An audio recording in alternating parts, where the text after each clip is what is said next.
Sup, Nerdmigos? I'm the Jive Talking Nerd, John Norgrove. We've got Wife here, and today we are going to judge, not talk about, judge WrestleMania 2020.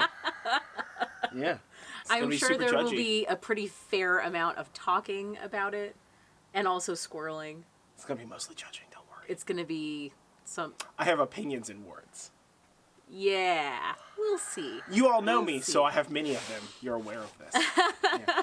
So, anywho, let's just start with some general thoughts and observations on WrestleMania 2020. So I thought it was really cool that they decided to go forward with it. I was not really into the 2 nights of action thing because how do you really split that up? But after watching WrestleMania both nights, I was kind of into it. It was pretty cool. It's too bad that there wasn't any of the fan stuff happening, and I very greatly missed watching WWE Hall of Fame. But you know, the world is sick. So what are you gonna do? Yeah. Yeah, in general, I mean, the 2 nights thing I wasn't super fond of. I thought it was kind of dumb. But I kind of get it, right? I mean, why not? Sure. And I think that they did a good job overall. I think that they definitely presented a bunch of matches and a bunch of plot stuff that needed to be presented, and they did it in a pretty good way. Yeah. Right? Yeah. But overall, I don't know. So real quick, I just wanted to talk about the WWE in general, WWE Universe versus the what is that? All Elite Wrestling, AEW? AEW. The AEW Universe. So far throughout this quarantine drama, COVID-19 stuff, AEW has been fucking crushing it. They have been doing so good with their shows. Not only are their shows fun to watch, and we really like AEW, but they definitely had the benefit of seeing what happened when Monday Night Raw had the first show, or I think maybe it was SmackDown. Yeah, SmackDown. They had a whole week basically of SmackDown and the Monday Night Raw not having a live audience, and seeing how people sort of blew up social media sphere on that, because us wrestling fans are very judgy and we have lots of opinions. Yeah. So I think that definitely helped them, and they've been doing really good with the way that they're doing their non-fan stuff.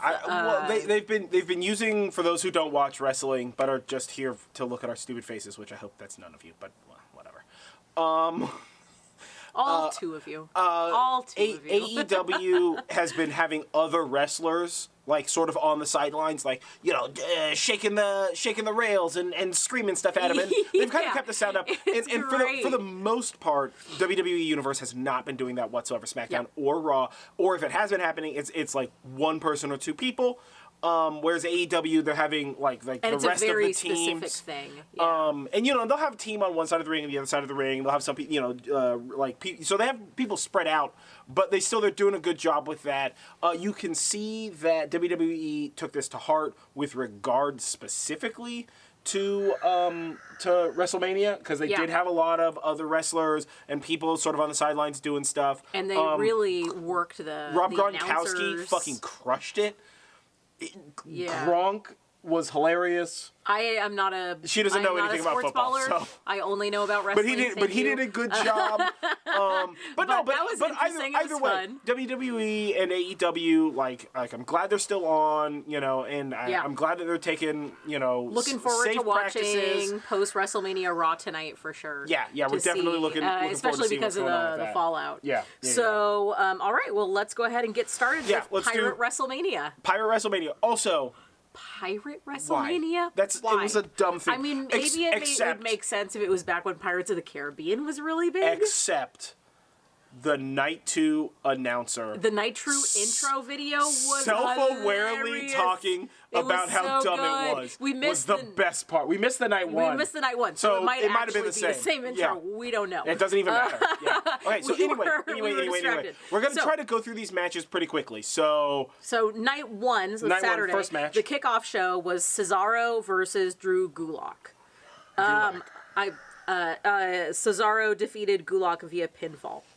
It was a real whatever match. It was very, like, intro-y. I really liked Cesaro, so I'm happy that he won. Yeah, it was good that Cesaro won. But that's I don't really care about all the match, opinion though. that I have on that. So, next. Moving on. Women's Tag Team Champion. Kabuki Warriors, who are the champions, versus Alexa Bliss and Nikki Cross.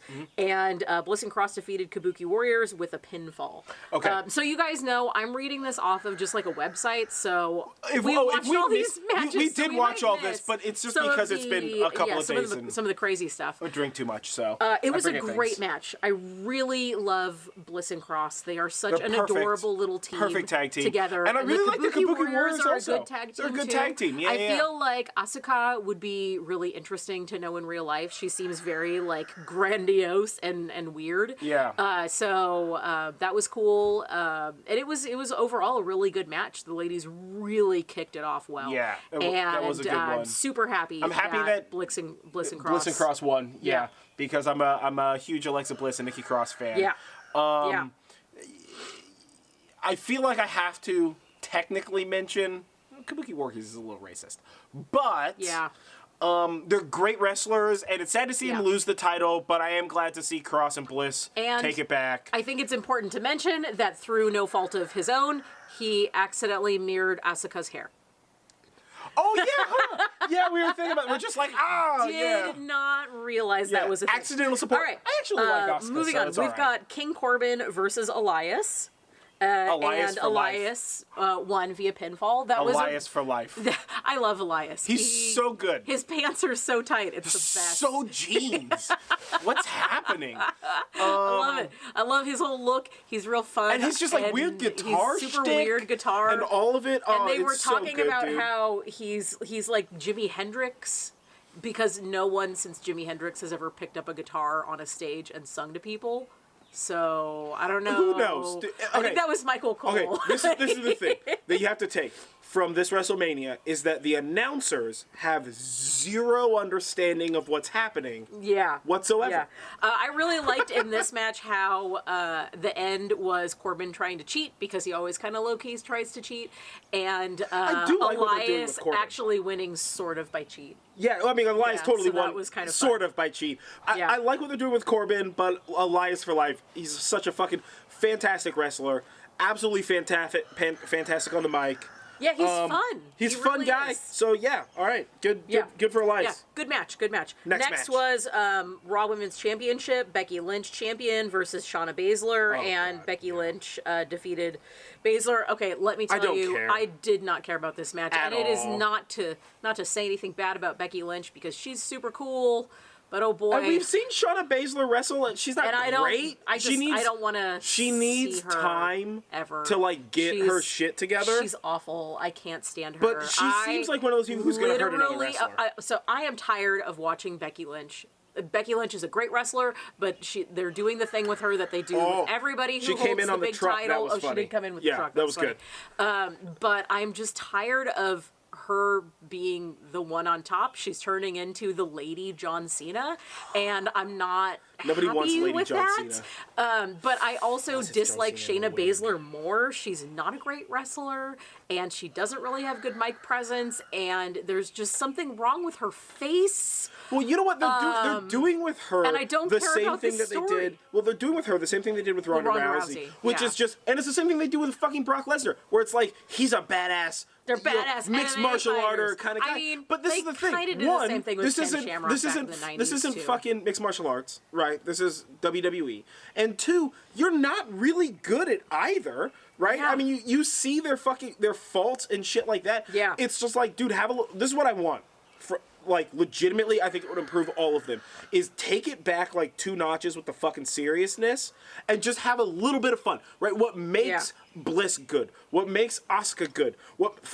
To be honest, even though, we talk about John Cena effect and fuck John Cena, right? What makes John Cena at least tolerable is that occasionally he makes the joke. Well, the good wrestler makes the joke, right? It's the Deadpool effect. You can be absurd and overpowered, but you need to be a little fucking aware of it, and not take it so damn seriously. And to be honest, that's my problem with Shayna Baszler, is that she just takes it so fucking seriously. And I know that they're writing for her and whatever the fuck, but it's so intense and it's so fucking serious, and so nothing comes off well done. Nothing comes off like it's actually coming out of her fucking face. Well, for me, the problem with her is the same problem they do with everybody who's from MMA and they focus like purely on that. They focus purely on that, and they're like animalistic power, and they're like so dumb. Rough, and then they also I feel like push those people too hard, too far, and to me, being a longtime wrestling fan, that irritates me because I remember when Brock Lesnar first came to what was then the WWF, and how they just gave him everything handed on a silver platter, even despite all these other wrestlers who've been in the business and been doing really good at it for so long. And he's still not a good wrestler. And he's still awful. And he's always... I don't like when they give MMA people additional perks above the rest of the wrestlers, because it seems... It's like... They're never as good. That's what it is. It's very I'm just going to put it out there. It's dirty. They're never as good. They're always super sloppy. As physically impressive, right, as a WWE star. They're not as good on the mic. They're not as good in the ring. They're fucking risky people. You see them make sloppy throws that rely on higher quality wrestlers. Like, I hate to be a dick about it, but like, real talk, these MMA fighters are not doing anything good for WWE, and they need to get their shit together. And they never have been, and they never will. Whatever. Never will. All right. Rant aside. TLDR. I don't care about that match, and actually went to go take a shut If up. you want, we'll do... you shut up. We'll do a whole video just on fucking MMA wrestlers. TLDR. I cared about this match so little that I just went to take a shower during this match and came back right in the middle of the Sami Zayn versus Daniel Bryan match. This is pretty all right. I'm kind of tired of Daniel Bryan, and I'm just not super invested in this storyline. But Sami Zayn is adorable, and I like him, and I like I like his whole crew. Shinsuke is amazing, and I love him so much. It was a good match towards the end. It was a pretty good match. And Shinsuke's the best. The whole Sami Zayn thing's crazy. Sami Zayn defeated Bryan and then won the title. Yeah, Daniel Bryan. So there's a good solid match, a good mid-card match. Yeah. Okay, next was SmackDown Tag Team Championship with John Morrison representing his team and Kofi and Jimmy Uso representing their teams. This match was off the hook. It was so good. First of all, I know why they only did the one person from each team thing, and I'm okay with that. But I would have really liked to see 6. I think it was a really cool twist to do. And I thought that it allowed them a lot of ability to really kind of like change up some of the narrative and have you focus on the other person in the tag team, for instance, Morrison versus The Miz. And they put on a stellar match.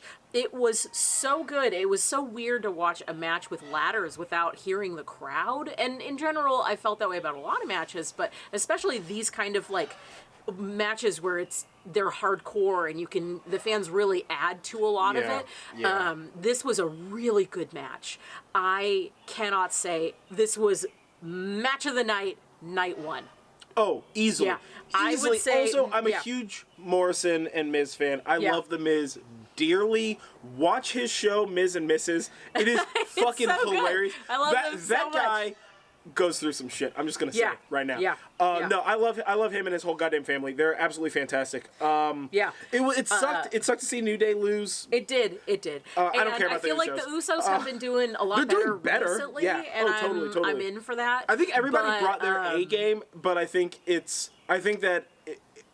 Morrison winning was totally fair, and it wasn't even like John Morrison just like murdered everybody, or some of these matches throughout both nights have been very like extremely one-sided, whereas the John Morrison Uso Kingston match was very balanced up to the point where the ending of that match we were both just like, Are you fucking joking right now? And jumping and our arms in the air, so and intense yelling. because it was like down to the wire, you know. It was so good. And I think that this was a really good match for John Morrison also because he's been stifled and kind of pushed down for a really long time in the wrestling world, specifically in the WWE. So this was a chance to really have him be on his own and to shine on his own, and that was really cool because you don't really get to see that. But also the twist of the ending where he's holding on to the belts instead. It was beautiful setup work by the wrestlers, first of all. And it was an amazing choice to end the match because I fully thought that they were maybe going to go one guy from one team holding one belt and one guy from another team holding the belt, which I would also have been totally I honestly believed they were going to do Uso, that was going to be really cool. Morrison at the end. Like, I truly thought they were going to do Uso Morrison. Yeah. Like, really, I believe that, even though I love... Yeah, so after that, R-Truth came over to Mojo and Gronkowski and was talking to them, and R-Truth is just absurd. He's arguably, like, he's a crazy one of my man. favorite wrestlers of all time. And it's so hilarious. Nothing he says makes sense. It's just... I don't think that he speaks English. Good. I think that's the secret. It's so good. He doesn't speak our language. It's insane. It's like he looked at how people were reacting to Booker T saying things that were nonsense and was like, Psh, I got this. He's just like young buff Booker T.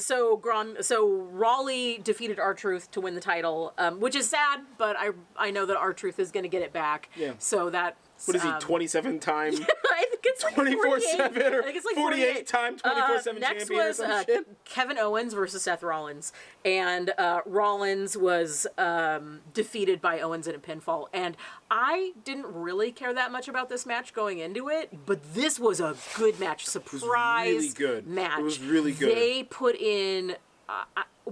Owens put in the performance of his life. It was amazing. I hope he's okay. He looked like he might have actually really been hurt. Yeah.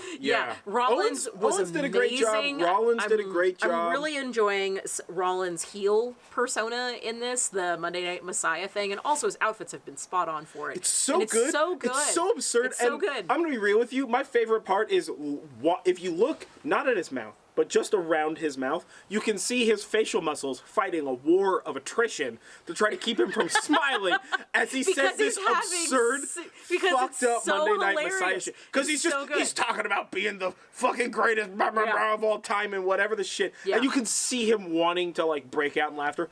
Dude, you know what? I love his turn. I love this whole fight between him and Owens right now. They've been doing a good job.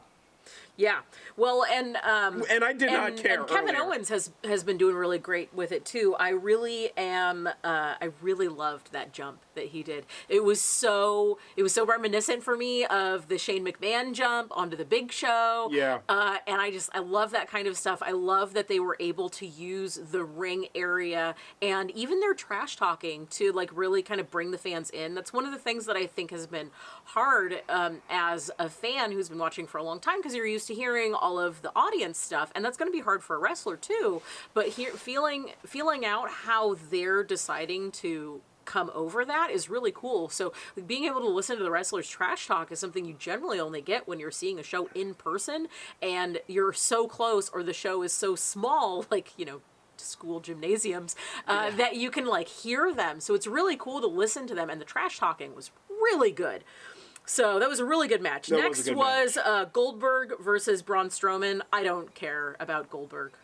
Why is he still here? Stay I don't retired, understand dog. why he has a title. Just go away. But I love Braun Strowman, and Strowman won to win the title, and he deserved it. He's so adorable. I love following him on Instagram and on Twitter. My God, follow him on fucking Instagram. You could tell that he wanted to cry when he got the title, but he did not. He stayed in character. Yeah, which 100%. Was really cool. I really love Braun Strowman, so I was happy about the match. I mean, Goldberg should stay retired. Braun Strowman looked like he beat up an old man. Yeah. All right. And that's not cool. You could almost see the concern on his face. Yeah. But it was a very typical Goldberg match. It was a good match. So you're like, okay. Right. Is that the end of No, Monday? We're not done yet. Or Saturday? The Undertaker versus AJ Styles in the Boneyard match. See, a lot of people, this was the last match of the night. A lot of people were saying that this was the match of the night and it was so cool, cinematic experience.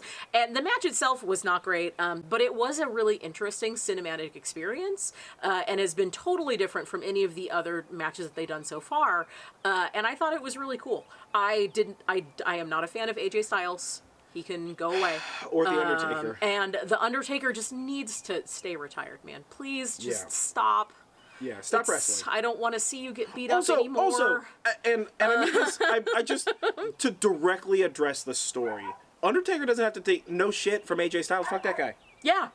Yeah, exactly. AJ Styles looking like he rides BMX bikes that his parents gave to him. Yeah, his name's for a Trevor. living.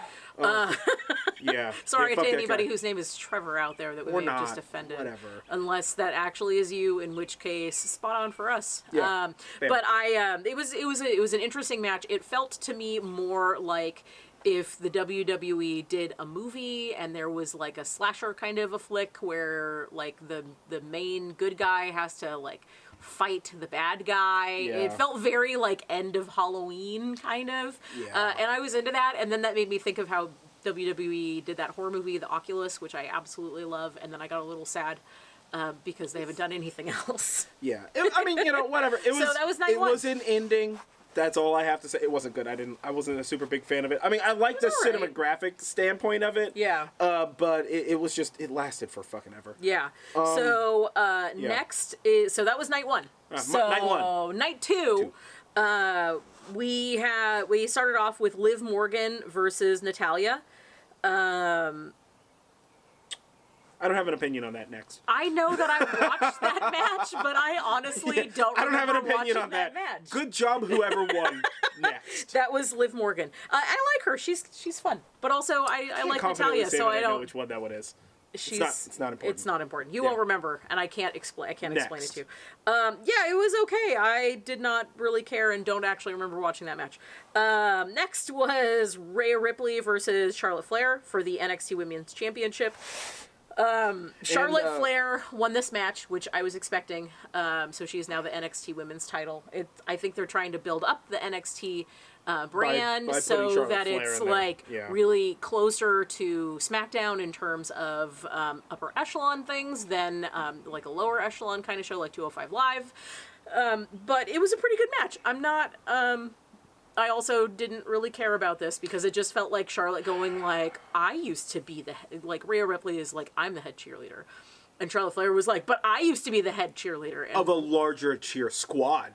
Yeah, like that and Rhea matters. Ripley is like, but I'm the head cheerleader now. And Charlotte Flair is like, not for long. And I felt like that's basically what it was. Best part of this match for me was actually Charlotte Flair's jacket, vest, gown thing. Oh, Charlotte Flair's outfits are always on point. That's whatever. Point. Yeah, it really was. It was a pretty good match, but it was listening wrestling. to Charlotte Flair's trash talk is a little cringy. It's awful. I don't know how to feel about that. It's so awful. next is Aleister Black and Bobby Lashley, and Black defeated Bobby Lashley, and that was a really quick match. Don't care. Super fast match. I also don't care. All of the Bobby Lashley storyline right now. I don't mean to interrupt. All of it, I don't like it. 100% is so awful. Fucking dumb and cringy, and I hate it. So and I just don't fucking want to talk or think about it. So. I don't know why we're still doing this. Are there problems with Bobby Lashley or with Lana and Rusev? Like, I need to know the real just had stuff. A kid, dog. I thought they just had a baby. I thought they were happy. He's lost a lot of weight and he looks banging. And, Rusev has gotten way hotter. Yeah. Good for Rusev. So, that was a pretty alright match. Solid mid-card. Yeah. Otis versus Dolph Ziggler. Okay. And Otis defeats Ziggler via pinfall, but because of other factors. I don't want to spend a lot of time on this because of time, but first of all, I love Dolph Ziggler a lot. Oh, Dolph Ziggler. He's the best. fucking best. I love him. I love Dolph Ziggler. Good. And I also love Otis. He's adorable. Such a good wrestler. He is money on the mic. His character is fucking fantastic. Otis is such an amazing wrestler right now. Yeah. He is truly, truly crushing it. Yeah. And this whole storyline where Ziggler's like the bad guy and like took his girl is hilarious. Like misunderstanding. I don't know about this like truth shit. Yeah, who is this hacker? And can we have them be a tag team with R-Truth? I want them to be R-Truth and R-Truth, yeah, so we can call them truth action. VAR-Truth. VAR-Truth. Or two truths. Two truths and a title. Two truths, one ring. 2 truths, 1 ring. That's gross. It is gross. I mean, it's not. This match but was it could be phenomenal. It was the so match good. itself was really good. Dude, Otis and Dolph. They're Dolph so technical. Sells so well. They're he is so good. on point with his game. And Otis is incredibly agile for being a big guy. And he did so good. It was interesting having Sonya Deville out, and then Mandy Rose came out, and this match was perfect. Yeah. I would say this match, it was the match of the night for this... For Sunday? For night 2. When you don't count in the cinematic experience of things. Yeah, it was the match of the night. It was match of the night. I really enjoyed it. Okay, next was Edge versus Randy Orton, and Edge defeats Orton. So, I don't know if you guys remember the match with Brock Lesnar where he just beat up the Big Show, and the Big Show was, like, crying, and it felt like it went on for, like, 20 minutes, and you're just kind of like, because that's what we just watched. That's what yeah, just like, happened. Super creeped out. That's basically what this match was, but I don't know which one was Orton and which one was Lesnar. Both. I loved Edge. And I still like love Edge. Yeah. And I've always loved Edge. And I like Randy Orton. I don't. And his RKOs always come out of exactly where you expect them to come out of. They're not out of nowhere, man. Get a trap door or some shit. Get your life together. Watch a fucking cartoon from the 90s. I could tell that this was going to be like a brutal match when it first started. When the first RKO out of the gate, Edge is like trying to drag himself to the edge of the ring and his legs aren't moving. And I'm like, oh my God, is he paralyzed now? Like, I am technically concerned that Edge might be crippled from now on.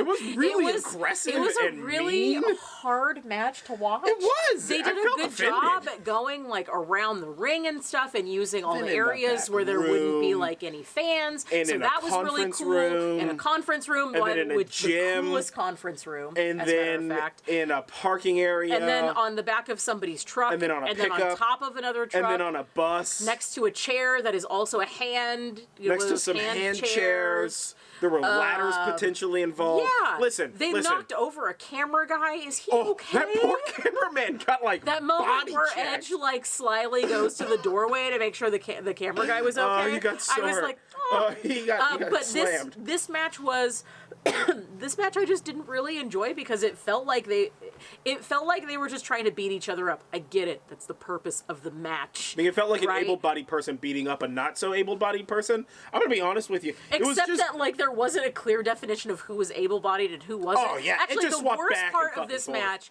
was that this poor referee didn't know when he was supposed to count and when he was not supposed to count. You don't count now. Yelled at, and there's no, times you count where right I'm now. like, Edge is not on his feet, and the referee is like, 8, and you're just like, that time on top of the bus or whatever, where the when referee when he gets to like pauses, 5, right, and then Edge is like, stop counting, and then like, but Orton's still on the ground, and then like picks Orton's up, and I'm like, dude, let him count Orton out now.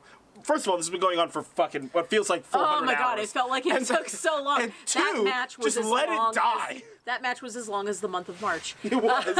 Yeah. Oh my God. So, oh my God. I hope that ends whatever chapter it is that they're doing this with. It's hard because I feel like Edge probably should just like permanently retire also, as much as I want to see him back in the ring. He could become a mouthpiece. He's hell of a motherfucker on the mic. Man. If he became a mouthpiece, that would be fucking fire. I would 100% vote for that. Yeah. So after this match, and then before the next match, Mojo, who was the 24/7 champion, runs out, and then Gronkowski defeats Mojo to get the 24/7 title. Yeah. And that was pretty fun. All of a sudden, there's like 30 people out there. Gronkowski jumped from a very high place, that, and you could tell how scared he was in that jump. It was cute. Poor he Gronkowski. Was super into it. He's a huge cat too. Yeah, no, that was good. That was good. Yeah, so I'm okay with that. Next is the Raw Tag Team Championship with Street Profits versus Angel Garza and Austin Theory. And that's the one where Zelina Vega, our dogs are horsing around inside. Yeah. And we can hear them. They're freaking out, so we're going to speed this up. Zelina Vega joined in on the beating after the match, and Bianca Belair came in, and watching the Street Profits just worship Bianca Belair was hilarious and adorable. This match overall was really good. It was a good match. Street Profits are I love the fantastic Street Profits. at everything they do. So they're good on the mic. good. They're good on the ring. They're good with the fans. They are the best tag team, and there's so many good tag teams right now that it's really hard for me to say that. No, but I think that they actually are the best tag team. Are fucking crushing and Zelina Vega and Angel Garza, I really like Zelina Vega's thing. I like her as a manager. Her outfit, I think that you she's super really liked her outfit. I loved her with outfit. The little oh my shoulders. god! Actually, I love all of her outfits. They are fantastic. But this one was really cool. It was like very like Aztec death priestess kind of shoulder piece, headpiece. Overall, it was a good match, and I'm glad the Street Profits won because I love the Street Profits. Yeah, they're the fucking best. They gotta get that smoke, was really dog, cool. Or whatever. Yeah, the fuck they gotta get that smoke. Yeah. I guess. Next is the SmackDown Women's Championship. This was the final, the Fatal 5-Way, the final 5. The 5 of Fire. Read all of them and then tell me who won. Bayley, who was the champion, versus Sasha, versus Lacey Evans, versus Tamina, versus Naomi. And Bayley defeated Evans. So first out was Tamina, then was Naomi. Try to make it quick. Ooh. Oh, that hurts. Okay, that was fun. Okay, we're back. Camera decided to stop recording, so who knows why? I think that it did not like my opinions of this match. So anyway, this is the SmackDown Women's Championship match with Bayley, Sasha, Lacey, Tamina, and Naomi. So I thought this was a pretty good match, but I'm overall kind of tired of watching Bayley. She is definitely getting on my nerves. I don't like her. I don't like her new thing with Sasha was kind of weird. I don't really like Bayley's new persona either. I mean, she was better when she was like weird, bubbly Bayley or whatever. So this match was a pretty good match. Lacey and Bayley and Sasha put on a really good match. I mean, all the ladies did, but I think that it really kicked up a notch when it was just the three of them. So that was really cool. And that was a pretty good match. I would say solid mid-card match for the titles. And then next was the Firefly Funhouse match. Which is Bray Wyatt and John Cena. This was the second of the 2 cinematic matches, one per night. I felt that this one was the better of the 2 ones. And in general, this was wild. They really took this to like so a modern horror place. Yeah, this was like a modern psychological fucking horror film. Yeah, they made it like a tiny modern psychological horror movie, and we love horror movies. This was amazing. You could tell that John Cena was having a blast. You could tell that Bray Wyatt was having a blast. I would 100% watch more of this. It was amazing. I could not get enough of this match. The whole time I'm just like glued. I can't even eat popcorn because that takes part of my attention away from watching this match. It's so good. So good.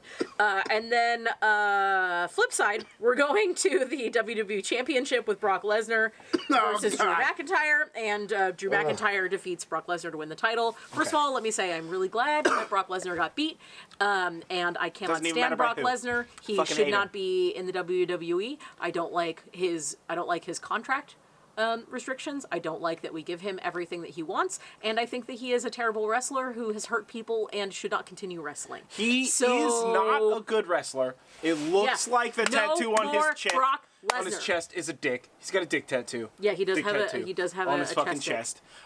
We actually call him Dick Chest. Yeah, we do call him like most, which is great when you're talking to not us about wrestling. And I'm like, fucking Dick Chest, and people are like, I'm sorry, who? And we're like, Brock Lesnar. They're like, I get it. I get it. Yeah.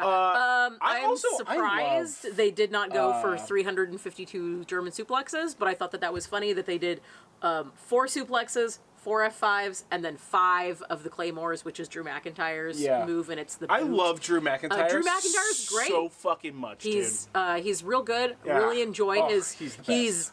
He's got a really good look. He's like a big guy without being too big of a guy. Yeah. He's not like addled by his muscles. They're not making his character like, look how big he is. All he does is throw people. Yeah. Like how they do with some of these big guys. But no, I mean overall, it wasn't a good match. But I'm happy that Drew McIntyre won, and I hope at least that means we don't get to deal with Brock Lesnar for a while. Yeah. Yay! And in general, I hope that this means that we're going to get to see Drew McIntyre fight some of the other bigs. Yeah. And just sort of like hold the title and take on all challenges. Just go, he's a good wrestler, like a really, really good wrestler. And in general, if he has the title, we're gonna get a lot of better stuff out of it. Absolutely. Because we basically get fucking nothing when Brock Dick Chest Lesnar is on the fucking title. The only because thing that we get is the joy of listening to Paul Heyman. Yeah. That is the only thing that we get. Now. And I love Paul Heyman. Heyman's the best. I am a Paul Heyman girl. I even have that t-shirt. Thank you very much. Maybe we just give Paul Heyman over to Drew McIntyre. Maybe they have a fight and it's not about the title and it's just about the mouth. I mean, Drew McIntyre's actually pretty good on the mic, but still. That's actually what happened with Lita and the Hardy Boys and Edge and Christian. Oh, that's awesome. Yeah, they had let's a match do that. So Way Paul McIntyre can talk Edge about somebody better. When Edge and Christian were a vampire-themed tag team who ran with Gangrel. Yeah. Fucking wrestling, right, guys? Memories. So anyway, I thought WrestleMania 36 was a really good WrestleMania, but I did not go into it having high hopes. I was pleasantly surprised. It was like 50-50 really good matches and not so great matches, and I'm looking forward to Monday Night Raw tonight. And in general, I think that it was an enjoyable experience. Good job. Yeah. You know? And all of that being said, if a wrestler actually ends up watching this video, thank you. Thank you. Oh, for everything you fucking do. Everything that you do. Yeah. Thank you for going out and doing Be risky. an incredibly you crush it. physical and risky job during these even riskier times. Have you tried just drinking beer and eating like chips out of a bag and watching TV on a couch? Because listen, it's like way less work, man. Jeez. And you should give it a fucking shot. To whoever is watching this video and for what it is that you're doing to keep yourself sane during this insane time. Yeah. Try puzzles. They're very hard. What you remember might be a lie. Maybe don't try puzzles. Yeah. Maybe don't. She had to be late. It was really late. I was so tired. It wasn't that fucking late. You can sleep when you're dead. No, but either way. Let us know what you thought down below. Yeah. So comment below. Like this video. What was your favorite What was your favorite part? What did you think of the cinematic to your matches? wrestling fans. How much do you hate Brock wrestlers Lesnar? Judge us. Put us out there. Let us get judged. But not too hard. Sometimes, I don't know. Yeah. Either way, either way. comment, share, subscribe. It's the right order. Yes! I finally got it. Yeah, it's been a while, guys. And we will see you next time. Yeah.